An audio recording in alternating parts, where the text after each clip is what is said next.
in line legally. Congressman Paul, you're from a border state. If this is a problem, you've heard your colleagues talk about making sure employers, companies that hire large numbers of people, making sure they get the message. They can't hire illegals. What about individuals? About a quarter of the illegal immigrants in the country work for individuals. If this is a problem, if I hired an illegal immigrant, say, to clean my home, should I be prosecuted for doing that?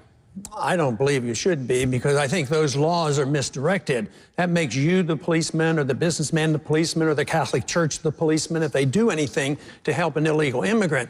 It should be the law enforcers, and that is the border guards and the federal government's in charge of immigration.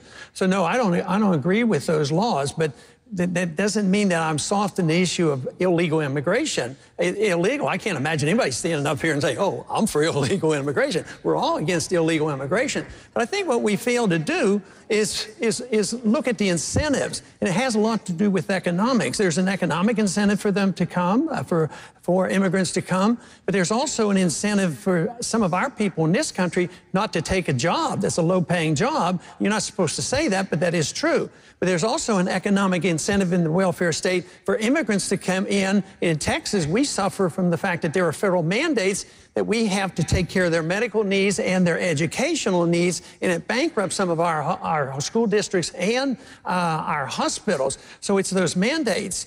But we need a more generous immigration policy. It should be legal, but we need more resources. But I find that the resources are all overseas. When I was in the military, I was on the Pakistan-Afghanistan border, and that is a no man's land. You can't see the border. At least we can see the river south of Texas. We know where the Rio Grande is.